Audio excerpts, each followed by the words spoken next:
সবাইকে আমন্ত্রণ। Clemon beyond the গ্যালারিতে হাজির হয়ে গেছে আমি রেজওয়ানুজ্জামান, আর আমাদের সঙ্গে আজকে আছেন, সবাইকে পরিচয় করে দিয়েছি, বিপ্লব ভট্টাচার্য, বাংলাদেশের সাবেক ফুটবলার, বাংলাদেশের অন্যতম সেরা গোলরক্ষকদের একজন ছিলেন তিনি। স্বাগত জানাচ্ছি বিপ্লব ভট্টাচার্য আপনাকে।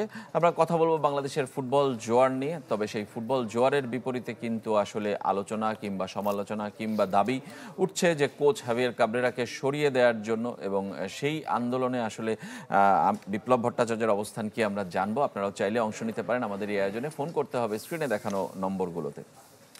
বিপ্লবের কাছে প্রথমেই জানতে চাই যে আসলে বাংলাদেশের ম্যাচ নিশ্চয়ই দেখেছেন, অনেকের মতোই আশা হতো নাকি এটাই আপনার কাছে প্রত্যাশিত ছিল ফল?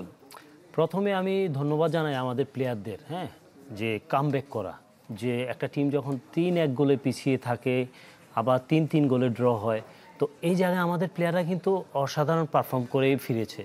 তারপরেও কিছু ভুল ছিল, আমাদের ওই ভুলগুলো থেকে কিন্তু আমরা গোল কনসিড করেছি। আসলে হতাশটা যদি বলেন, টোটাল 18 কোটি মানুষ, ওই হামজার যে একটা চেহারা, বিবর্ণ চেহারা ছিল ম্যাচের পর, আমরা ওর মধ্যেই ফুটে উঠেছে সারা বাংলাদেশের প্রতিচ্ছবি প্রত্যেকটা মানুষের, যারা ফুটবল ভালোবাসেন, যারা সেদিন টিভি স্ক্রিন থেকে শুরু করে মাঠে ছিলেন, সবাই কিন্তু আমরা দেখেছি এই প্রতিচ্ছবি কিন্তু সবারই ফুটে উঠেছে। তো আমার কাছে যেটা মনে হয় যে আমরা খুব কাছে গিয়েও আমরা আমাদের ফলটা পাচ্ছি না বারবারই। এবং 3টা ম্যাচ যদি আমরা অ্যানালাইজ করি, ইন্ডিয়ার ম্যাচ, সিঙ্গাপুরের ম্যাচ, হংকংয়ের ম্যাচ, এই 3টা ম্যাচ থেকে মিনিমাম আমাদের যদি পয়েন্ট চিন্তা করি 5 পয়েন্ট আমাদের থাকে হাতে, 5 পয়েন্ট। এখন আমরা খুব ভালো একটা পজিশনে থাকি, কিন্তু এই 3টা ম্যাচে আমরা কি দেখলাম, আমাদের ভুলগুলো কন্টিনিউয়াস হয়ে যাচ্ছে। সো এখানে অবশ্যই ডিসঅ্যাপয়েন্টেড। আর আরেকটা জায়গায় যে আমি অবশ্যই প্লেয়ারদের ক্রেডিট দিব, যে প্লেয়াররা সর্বোচ্চ চেষ্টা করছে ভালো খেলার জন্য। আর এখানে যদি টিম সিলেকশন বলি, আমার লাস্ট ম্যাচের কথা বলি, আমি আমাদের যে সুমিতের কথা বলবো, তারপর জায়ানের কথা বলবো, জামালের কথা বলবো। দেন জায়ান হয়তো প্রথম ম্যাচ খেলেছে, আন্তর্জাতিক ম্যাচ, তার জন্য হয়তো কোচ জাইনা ওকে, কিন্তু আমরা 23-তে দেখেছি অসাধারণ পারফরমেন্স করেছে, তার প্রমাণ করেছে। তো আমার ওকে কেন শুরুতে দেওয়া হলো না, আমার কাছে মনে হয়েছে ও নামার পরে কিন্তু অ্যাটাকগুলো অনেক বেড়েছে আমাদের, এবং কম্বিনেশন যদি বলি, জামাল, সুমিত, হামজা, তারপরে আমাদের মোরসালিন থেকে সবার মধ্যে একটা কম্বিনেশন বিল্ড আপ হয়েছে, এবং আমরা 3-3 গোলে ড্র হয়ে যাচ্ছে। 30 সেকেন্ড আমরা ধরে রাখতে পারিনি ম্যাচটা, তাহলে এর চাইতে কষ্টদায়ক আর কি হতে পারে বলে? ভুলটা কোথায় আপনি বলবেন যে, মানে আমাদের এই যে প্লেয়ারদের ছোট ছোট ভুলগুলো কি প্লেয়ারদের দায় বেশি দিবেন, নাকি 11টা কিংবা টেকনিকের জন্য, কৌশলের জন্য কোচকে দিবেন প্রথম? দেখুন, আমি প্রথমেই বলবো যে আমাদের এই হংকংয়ের ম্যাচটা ছিল অনেকটা বাঁচা মরার ম্যাচ। এই ম্যাচটা জিতলে কিন্তু আমরা কিন্তু কোয়ালিফাই করার সম্ভাবনা খুব প্রবল ছিল, বেঁচে থাকতো, আমাদের বেঁচে থাকতো, অনেকটাই বেঁচে থাকতো। তো টিম সিলেকশনটা আমার কাছে মনে হয়েছে ঠিক হয়নি, আমি কখনোই এটা অ্যাকসেপ্ট করতে হয়নি। বিশেষ করে এত বড় একটা ম্যাচ, এই ম্যাচে যদি আমরা জায়ানকে রাখতে পারতাম, জামালকে রাখতে পারতাম, শুরু করতে পারতাম, এবং সুমিতকে দিয়ে শুরু করতাম, তাহলে আমরা কিন্তু কোণঠাসা করে রাখতে পারতাম হংকংকে। আমরা 1 গোল দিলাম, আমরা শুরুতে একটা গোল দিয়েছি, স্বপ্নের মতো শুরু যদি বলি, অসাধারণ গোল করেছে হামজা। এবং হামজাকে যদি দেখেন টোটাল ম্যাচে আমার কাছে বেস্ট প্লেয়ার মনে হয়েছে, কারণ সে গোল করেছে, আবার লাস্ট ম্যান হিসাবে সে ডিফেন্ডিং করেছে। তো অ্যাজ এ তার সর্বোচ্চ দিয়ে চেষ্টা করেছে। তো তাকে সাপোর্ট দেওয়ার মতো প্রথমার্ধে আমি ওইরকম প্লেয়ার দেখিনি মিডফিল্ড থেকে তাকে যে সাপোর্ট দিবে। তো পাশাপাশি আমার 2টা উইং ব্যাগ নিয়ে যদি বলি, আমরা যদি ম্যাচটা হারার পিছনে আমার 2টা উইং ব্যাগের অবশ্যই অনেক ল্যাকিং ছিল, এই জায়গাগুলো আমরা কখনোই মানে সাপোর্ট দিতে পারিনি, যার জন্য কিন্তু আমরা 2টা উইং ব্যাগ দিয়ে ওরা অ্যাটাকগুলো করেছে। আর তার মানে প্রথম বড় ভুলটা আপনি 11-এই বলছেন, যে কোচের কৌশলে কিংবা কোচের 11টা আপনার কাছে মনে হয়? আমার কাছে মনে হয়নি যে বেস্ট 11টা আমার কাছে কোনোভাবেই অ্যাকসেপ্টেবল ছিল না। ফিরবো আপনার কাছে, দর্শক আছেন আমাদের সঙ্গে, আমরা ফোন নিতে চাই, পরিচয় জানিয়ে প্রশ্ন অথবা মতামত জানাবেন।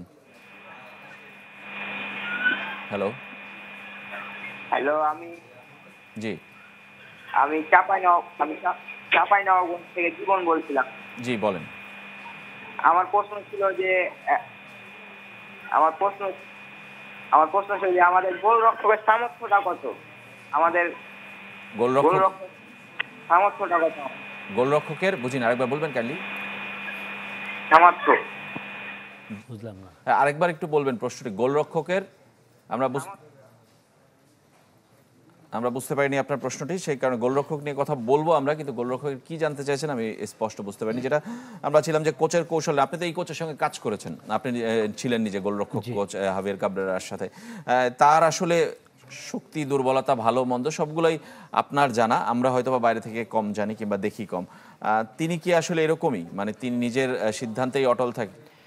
দেখুন, আসলে একটা টিম যখন সিলেক্ট করা হয়, তখন আমি যতদিন ছিলাম তখন আমাদের যারা কোচিং স্টাফ আছে সবার সাথে কথা বলতো, সবার কাছ থেকে ফিডব্যাক নিত। যেমন আমার মনে আছে যে আমরা ফার্স্ট আমরা একটা আন্তর্জাতিক ম্যাচ খেলতে যাই নেপালের পর যাই হলো আপনার এটা হলো আপনার মালয়েশিয়া আমাদের খেলা ছিল, এশিয়া কাপের খেলা। তো তার আগে ইন্দোনেশিয়ার সাথে একটা ম্যাচ ছিল ইন্দোনেশিয়ার মাঠে। তখন আমাদের টেকনিক্যাল ডাইরেক্টর ছিলেন টিমের সাথে। সো আমরা যখন টিম সিলেকশন করা হতো তখন কিন্তু আমরা একসাথে সবার থেকে ফিডব্যাক নেওয়া হতো যে আমি এই টিমটা করব না। তো তখন যেটা দেখেছি সবার ফিডব্যাক নিয়ে, জানি না এখন কি হয়। আমি আসলে 1.5 বছর কাজ করেছি, যতদিন দেখেছি যে চেষ্টা করেছে সবার সম্মতিক্রমে একটা টিম করা। তো আমি জানি না এই যে টিমটা করা হলো আমাদের যে লাস্ট এই ম্যাচগুলো, এর আগেরও কিছু ম্যাচ, তো অনেক কথা উঠেছে যে সিলেকশন নিয়ে। তো আমার কাছে মনে হয় যে আমাদের যারা কোচিং স্টাফ আছে তারা নিজেরা সবাই মিলে ডিসকাস করে কিনা যেটা বাংলাদেশের জন্য ভালো হবে, কারণ একটা দিন শেষে আমরা রেজাল্ট চাই। হ্যাঁ, আর সবচেয়ে বড় জিনিস দেখেন বর্তমানে ফুটবলের যে একটা অবস্থান তৈরি হয়েছে, এই জন্য অবশ্যই ধন্যবাদ দিতে হবে বাংলাদেশ ফুটবল ফেডারেশনকে এবং বর্তমান কমিটির সভাপতিকে, কারণ উনি আসার পরে কিন্তু আপনি দেখেন বাংলাদেশ জাতীয় দলটাকে শক্তিশালী করার জন্য, মানুষকে আবার মাঠে ফিরানোর জন্য যেই কাজগুলো করছেন সেটা পজিটিভলি করছেন। তো উনার যে এত শ্রম, যে মানুষকে আবার মাঠে ফিরানো, মানুষ যেন হতাশ না হয়, তো দিনের পর দিন যদি এই জিনিসগুলো হয়, এই যে উনার এত পজিটিভলি কাজ, এগুলো যদি আমরা মাঠ থেকে যদি ফলাফল না আনতে পারি, একটা সময় মানুষ হতাশ হবে। তাহলে আমরা ফিডব্যাকটা কি দিচ্ছি? দিন শেষে এটা বুঝতে হবে দেশের ফুটবলটা একটা অবস্থায় চলে গেছে, অ্যান্ড ফিউচার আমার মনে হয় যে এখন বর্তমান প্রেসিডেন্ট যে কাজগুলো করছেন এগুলো যদি কন্টিনিউয়াস হতে থাকে, আমরা খুব তাড়াতাড়ি এশিয়ার ভালো একটা অবস্থানে যাব। হামজার মতো খেলোয়াড় আছে, সুমিতের মতো খেলোয়াড় আছে, ফামিদুর, এখন জায়ান, আরও বেশ কিছু প্লেয়ার আছে পাইপলাইনে যারা আমাদের জাতীয় দলকে শক্তিশালী করবে। কিন্তু হামজা, ফাহমিদুল যারা প্রবাসীদের কথা বলে, কিন্তু লোকাল প্লেয়াররা কি তাদের সাথে আসলে তাল মিলিয়ে পারফর্ম করতে পারছে? মানে স্ট্যান্ডার্ডেই বলি, পারফরমেন্সে বলি, কিংবা দেখুন এই জায়গায় আমার একটু ইয়ে আছে, কারণ আমাদের যারা লোকালের কথা বলছেন, আমি কাউকে আমি প্রবাসী বলবো না, ওরা আমাদের বাংলাদেশি খেলোয়াড়। হয়তো দেশের বাইরে থাকেন, তাদের পরিবার থাকে, কিন্তু ওরা বাংলাদেশের জন্য খেলে, ওরা বাংলাদেশি খেলোয়াড়। আমি সম্মানের সাথে বলবো যে ওরা আমাদের বাংলাদেশি প্লেয়ার। আমাদের যারা আছে তাদের সর্বোচ্চ দিয়ে চেষ্টা করছে তাদের সাথে যে কম্বিনেশনটা বিল্ড আপ হয়। তো আমি মনে করি এটা বেশি দিন লাগবে না, আমাদের খেলোয়াড়রা কিন্তু একটা ফুটবল খেলতে পারে। সবচেয়ে বড় জিনিস, বিগত বেশ কিছুদিন আগেও আমরা দেখতাম যে 90 মিনিট ফাইট দেওয়ার মতো ছিল না, 90 মিনিট স্ট্যামিনা ছিল না। তো এই জিনিসগুলো আমাদের বিল্ড আপ হয়েছে, ভালো হয়েছে এবং কম্বিনেশনটা তৈরি হয়েছে। তো আমরা ফুটবল খেলতে পারি এবং আমাদের কনফিডেন্স লেভেল আছে। আমরা যদি দেখি হংকংয়ের মতো টিমের সাথে আমরা 3 গোল ফিরিয়ে দিয়েছি, 3 গোল দিয়েছি। তো এখানেই বোঝা যায় আমাদের কতটুকু আমাদের খেলোয়াড়দের অ্যাবিলিটি। তো আমাদের খেলোয়াড়দের সব অ্যাবিলিটি আছে, এই যে মিস্টেকগুলো, ছোট ছোট মিস্টেক, আমরা এই জিনিসগুলো নিয়ে বেশি কাজ করা উচিত। মিস্টেকের কথা আসলো, যেহেতু মিস্টেক নিয়ে কথা বলতে চাই, আমাদের ডিফেন্ডারদের মিস্টেকগুলো আমাদের খুব প্রকট হয়েছে। যেমন প্রথম গোলটার ক্ষেত্রে ব্যাক পাস সোহেল রানা, তারপরে লাস্ট গোলের ক্ষেত্রে মিতুল মারমার যে পজিশন কিংবা বল, আমার কাছে মনে হয়েছে যে এই জায়গাগুলো থেকে আপনার বাংলাদেশকে ভোগাচ্ছে কিনা। এই জায়গাগুলো অবশ্যই আমাদের ভোগাচ্ছে, কারণ আমাদের এই যে ডিফেন্ডিং, যদি আমরা দেখুন এত বড় ম্যাচে যদি আমরা এত বাচ্চা সুলভ যদি আমরা মিস্টেক করি, তাহলে অপোনেন্ট টিম কারা? তাদের বেশিরভাগ 11 জন খেলোয়াড়ে কিন্তু বাইরে থেকে এনে নাগরিকত্ব দিয়ে ওরা খেলাচ্ছে হংকং টিম। এই হংকং টিম যদি ওদের লোকাল খেলোয়াড়রা খেলতো, আমাদের যে খেলোয়াড়ের প্রোফাইল, ওরা অনেক গোলে হারবে আমার কাছে মনে হয়। কারণ আমরা মেয়েদের সাথে খেলেছি হংকং, মেয়েদের টিম নিয়ে আমি যখন গিয়েছি, ওদের ওই লেভেলে ওরা কিন্তু খারাপ না। ওই টিমকে আমরা 5 গোলে হারিয়েছি ওদের মাঠে মেয়েদের। তো ফুটবলে যদি ওরা লোকাল প্লেয়ার যদি খেলতো, এখন বিদেশি খেলোয়াড়দেরকে ওরা এনে নাগরিকত্ব দিয়ে খেলাচ্ছে, প্রায় 11 জন খেলোয়াড়, ব্রাজিলিয়ান প্লেয়ার যেটা হ্যাটট্রিক করেছে, স্পেন আছে। তো ওই খেলোয়াড়ের সাথে আমাদের খেলোয়াড়রা ভালোই খেলছে এবং আমরা যদি মিস্টেকগুলো না করতাম, অবভিয়াসলি এই ম্যাচ আমরা জিতে বেরোতাম। আমার কাছে গোলরক্ষক, আপনি যেহেতু গোলরক্ষক কোচও, আপনি মিতুল মারমার পারফরমেন্স কি বলবেন? মিতুলের সাথে আমি কাজ করেছি, ও জাতীয় দলে করেছি। দেখুন আমার কাছে মনে হয় কি, বাংলাদেশের গোলপোস্টকে যদি আরও শক্তিশালী করতে হয়, অবশ্যই ওদেরকে নিয়ে কাজ করতে হবে অনেক। আপনার মানসিক ব্যাপার আছে এবং মেন্টালি, ফিজিক্যালি সব ব্যাপারে। আর পাশাপাশি দেখেন প্রতিদ্বন্দ্বিতা থাকতে হবে। আমার জাতীয় দলে গোলকিপার কে? মিতুল আছে, মিতুলের সাথে কারা আছে, সুজন আছে, সুজনের আন্তর্জাতিক ম্যাচ হয়তো একটা দুইটা, এবং আপনার শ্রাবণের কথা বলবো, শ্রাবণও কিন্তু আন্তর্জাতিক ম্যাচ এখন আন্ডার-23-তে সে কিন্তু ভালো খেলেছে এবং মাত্র শুরু করছে, তার একদম বয়স অনেক কম। বয়স ডাজেন্ট ফ্যাক্টর, কিন্তু এখানে যদি জিকোর মতো একটা গোলরক্ষক থাকতো জাতীয় দলে, তাহলে মিতুলের জন্য প্রতিদ্বন্দ্বিতাটা আরও বাড়তো, মিতুলের ফোকাসটা থাকতো যে আমি আরও বেটার খেলবো। কারণ মিতুল এখন চিন্তা করে যে না, আমার টিমে তো ওইরকম মানের একটা গোলকিপার না যে কনফার্ম খেলবে।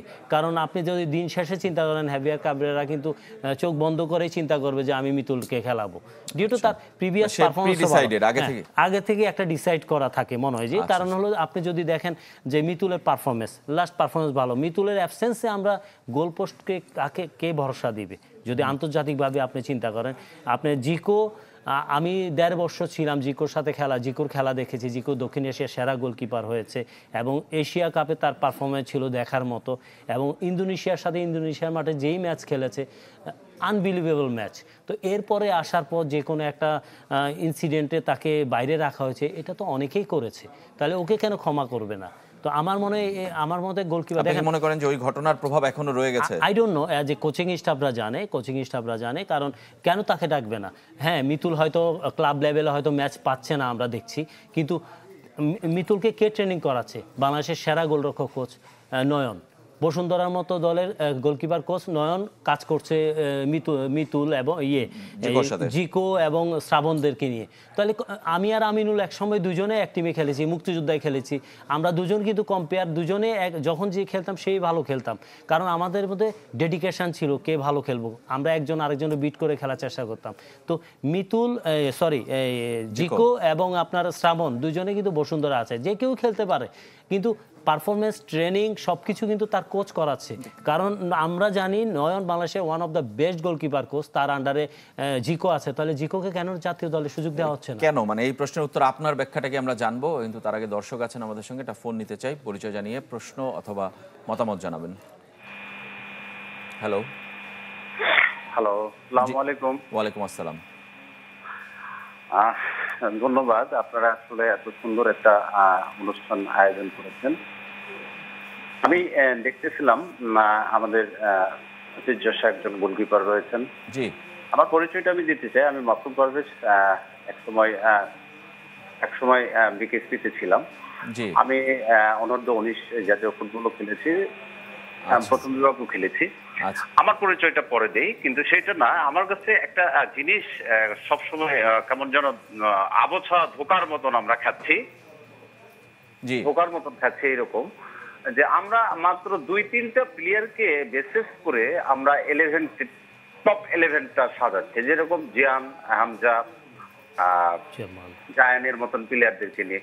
কিন্তু আমার কথা যে যেখানে জামাল ভুঁইয়া সর্বপ্রথমে আসলেন, মিতুল বার্মার পারফরমেন্স, ভাইয়া কিছুক্ষণ আগে ভাইয়া আমাকে চিনতে পারবেন কিনা জানি না, আমরা একসাথে আমি যখন মুক্তিযুদ্ধতে ছিলাম তখন ভাইয়াকে টপ 11-এ খেলতে দেখেছি। ভাইয়া আমাকে চিনতে পারছেন কিনা জানি না। চিনতে পেরেছি ভাইয়া, রানার সাথে আমরা ছিলাম, মুক্তিরের সাথে। আপনার প্রশ্নটা যদি স্পেসিফিক করে দেন। প্রশ্নটা করতে যাচ্ছি যে আসলে আমাদের ম্যানেজমেন্ট যারা আছে বর্তমানে, তারা কি আসলেই যে বিপুল বর্মাকে নিচ্ছে? ভাই একটা আমি ফোনের লাইনে থাকাকালীন জিকো সম্পর্কে বলতেছিলেন, গত হংকংয়ের ম্যাচে ভাইয়া যে কথাটা বললো যে মিতুল বর্মার যে স্পেসিফিক যে ভুলগুলো ছিল, ও লাইন ছেড়ে উঠে আসতেছে, ও যে 3টা গোল খেয়েছে, এই 3টা গোল কিন্তু নট দ্যাট ডিফেন্স। জি, আপনি বলছেন যে মিতুল মারমারি আসলে ভুলগুলো ওর টেকনিক্যাল ভুল। ধন্যবাদ আপনাকে আপনার প্রশ্নের বক্তব্যের জন্য।